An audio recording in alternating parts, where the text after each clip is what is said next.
мынау да бар екен емес. Енді соңғысы келетін болса D3.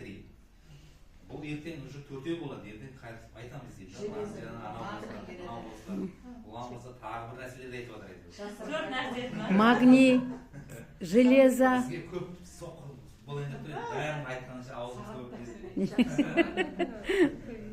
Енді D3 бұл не? Бұл әлемдегі ең бірінші гормон деп аталады екен. Гормон. D3 витамин емес, D3 гормон деп атаңдар деп жатыр Қазақстанда. Кәдімгі интегративті үлкен форумдарда солай айтып жатыр. Неге? Өйткені D3 ол бүкіл сіздің ағзаңыздың кілті екен ғой.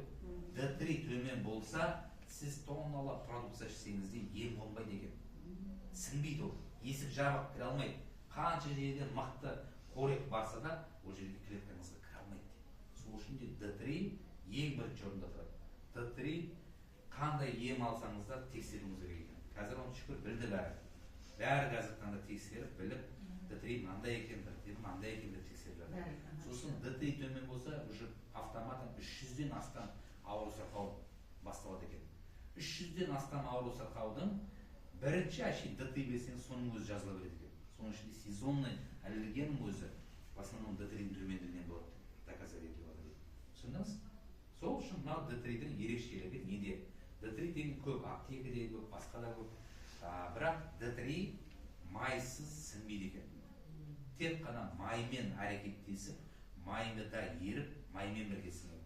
Сол үшін май жемейтін адамдар, өте дұрыс жасайтын адамдар, өте дұрыс жасамайтын адамдарға қаншалықты D3 ішсеңіз де сіңбейді содан, көтерілмейді, пайдасы жоқ дейді содан екен. Мына D3-дің ерекшелігі ешқандай майсыз, өттің жұмысынсыз, бірден тілдің астындағы кілегей тамырменен 4 секунд, 5 секундтың ішінде қанға өтетін сондықтан. Почему? Потому что құрамында MCT деген короткий действующий масло бар. MCT. MCT деп оны да интернетке жазып түсініңіздер. Не нәрсе болды? Ол кокосовое масло ерекшелігі короткий дейді. Қысқа толқынды дейді. Анау бәрін айналып емес, бірден клеткаға, бірден митохондрияға жететін май. Сіңіп кетеді бірден. И еще өзімен бірге D3-ді алып кетеді екен. Сол үшін жаңағы кісі айтты ғой, сіздің кісіңіз ба? Сіздерге 100-ге көтерді. 6-мен ба, 7-мен ба ішкен деді, сосын 100 дейді. О, керемет күшті. 100-ге бар дейді. Ондай нәрсе болмаған. Не үшін мынау D3 қатты өз-өзін реклама жасалады? Себебі бірден сіңіп, бірден көтеріп, еще төмен түсірмей ұстап тұр. Сол үшін бұл қатты танымал болады. Түсіндіңіздер? Формуласы жағынан өте тиімді, және де балаға да кетіп бара жатқан кезде май же, шай іш демейсің, сеуіп жүресің, болды келеді бала. Садигіне, бала бақшасына кетеді, дәмі де келеді.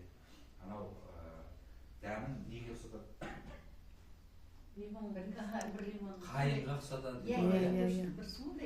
Қайын, мен бұл жақтан көп естімедім, бірақ Қытай жақта бәрі себем, қайынның дәмі, қайынның шайыры ма дейді?